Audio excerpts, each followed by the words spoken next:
If you make Sesame Street fanfiction with high sex, you're probably going to hell. Alright, welcome to Fanfic Maker. Attack on Titan. Naruto. Sesame Street. Let's do Sesame Street. Setting. Caveman? Fantasy future. Let's do modern era.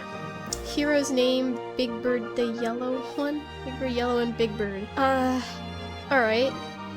Sure, why not? Big Bird. And instead of Abby, we'll do Elmo Red 1. The red one. Red Dick. Big Bird. Nice. Alright. It's not a female, but I mean, hero superpower, chanting demonic hymns. Male sidekick 1, Obama. Female sidekick 2, Romney. Male sidekick 2, Trump. Nice. Oscar the Grouch, why not? MacGuffin. The letter E. What? Sex. Relationship. The hero with female sidekick 1. Author's name. Author's female. Intro. Always. No. Never. Violence rating. Ego rating. Sex rating. Cliche rating. Alright. Sesame Street 7.5. Return of Big Bird. Hi! My name is Lorelei, and I work for the CERN organization. I am not the boss of CERN. That's Steve. However, I am pretty important, and normally Steve does what I say. There's also my best friend Jill, who also works for CERN, but they aren't in this story. One day, we were all called to the meeting room at the top of CERN's biggest tower. Hi, I said. I've called you all here today because I discovered something important, I continued.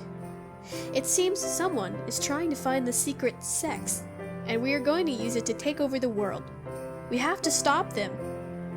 That's bad, but is it the CERN's responsibility? Said Bob.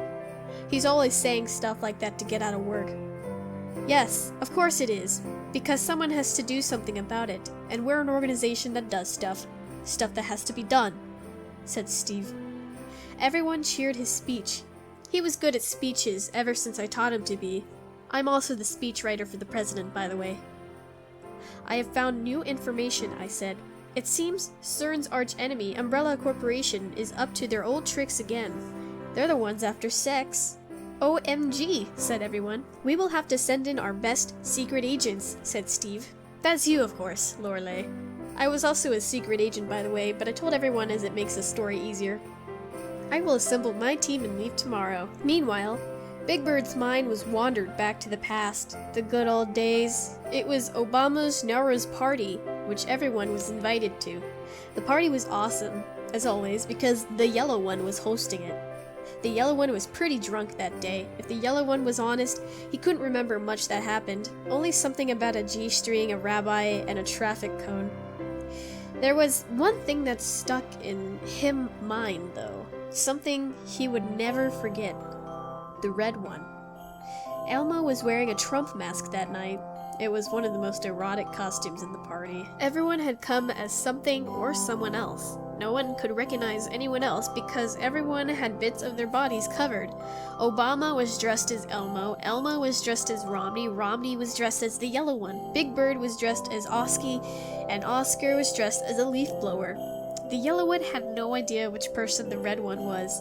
At the top, they were strangers, but they would become much more. Big Bird was instantly attracted to the red one and her costume, the way she moved, the way she talked, the way she flicked her hair. The red one was doing a karaoke number. It was A Whole New World, and she was awesome. She sung like a true seductor. The audience was mesmerized by Red Dick. Underwear was chucked at the red one. Big Bird was so turned on, and he didn't need that underwear anyway.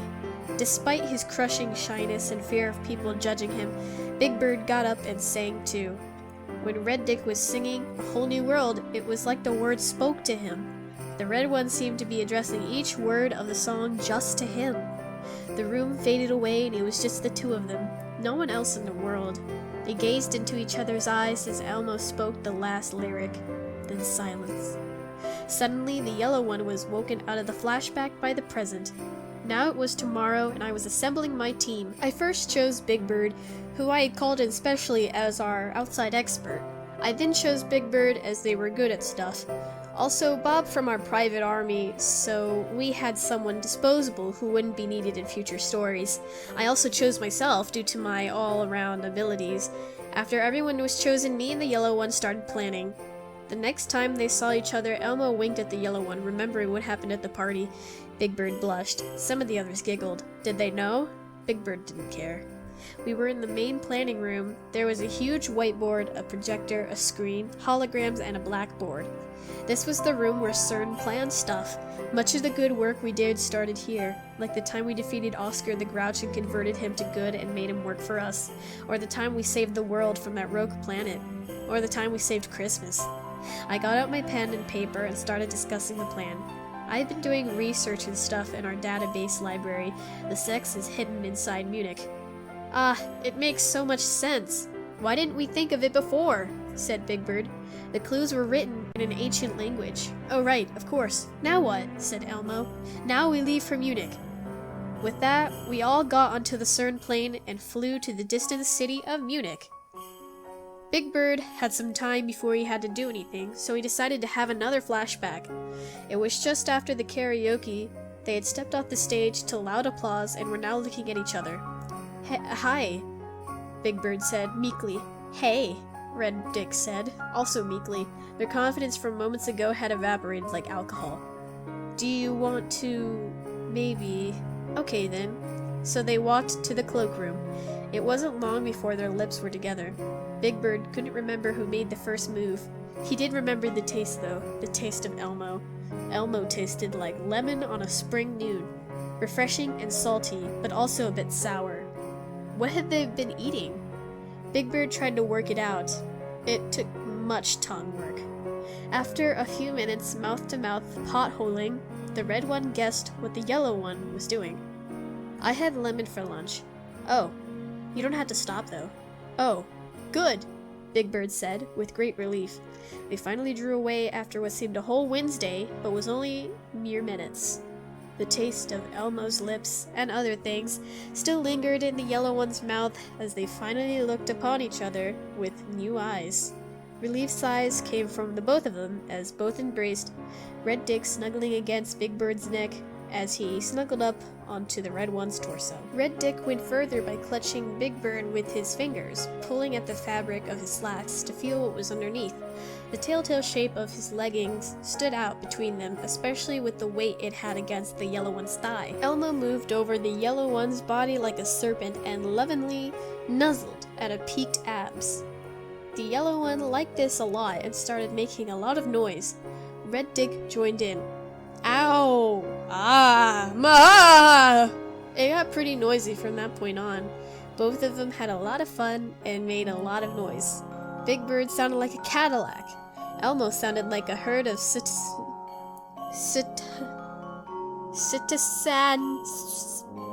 on drugs. They had a lot of fun. My groinal area are hurting. Can we stop? 12 times is enough, surely? Red Dick said, pleading. No. More, said the yellow one, with apparently an insatiable appetite. The red one finally slapped the yellow one to get him to stop. Sorry about that. I got a little carried away, said Big Bird. That's okay, I enjoyed it, said Red Dick, blushing in the way they always did. Tomorrow? Yes, said the red one. I'll bring some of my toys next time for us to play with, said the yellow one. And with that, they left the cloakroom and returned to the party. The months that followed were fun, but eventually they broke up and became enemies. Once we got there, we found our worst fears had already come to pass. Umbrella Corporation was already there. Umbrella Corporation patrols were all over the city, searching in every hut and hangar. They are looking for the sex, said Steve. We have to beat them to it. We began sneakily and stealthily running around the city. Unlike Umbrella Corporation, we had more information about where to look. After a period of time looking, and with Big Bird's help, we found it before them. There it is, at least, I said, pointing to the sex hidden by a weird condo. So it is, said Steve, suddenly grinning. I guess then this charade is over. Steve finally pulled off his mask, and suddenly, his face was Oscar's. I stood gobsmacked in the face. Yes, that's right, Lorelei and Big Bird, it was me all along. I, Oscar, was Steve the whole time. I don't understand, said Big Bird. Why? That's easy. I knew I could never find the sex without your help, and I knew you would never help me.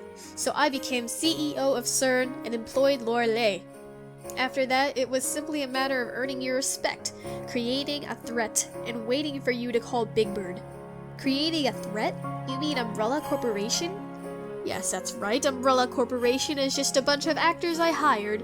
It was all an elaborate setup to make you lead me to this sex. Gosh, how could we have been so foolish? Said Big Bird. I was frozen still. My life had been a lie. I had believed in the CERN, believed in what it stood for, believed in the good work we had did. But it was a lie. It was all a front. It was all Oscar, all along. I pressed through the pain, though. Maybe CERN was a lie, but that didn't mean what its cause was meaningless. It didn't mean I had to surrender to give up. No, I fight for CERN, and I will never give up, regardless of you. Steve? I said that last part sarcastically.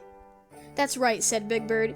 You might have fooled us, made our lives a lie, and stood in front of our nose the whole time, but you can never take away our spirit. You foolish fools. You're already defeated, said Oski. I had a whole army at my command. Just then we were surrounded. We were about to give up again when I remembered something. You can't fool us again, Oscar. These people are just actors.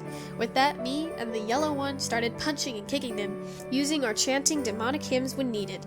As they were actors, they were easy to take out, leaving just Oscar the Grouch. No! My fake army! And now it's time for you. In perfect synchro heroism, me and Big Bird leapt at Steve, pulling a massive chanting demonic hymns karate chop combo. Urgh, said Oscar as he ran towards the sex. But we did it again and again till he fell unconscious. He was just a few meters from the sex. It had been a close call. We won. But now what? Said Big Bird.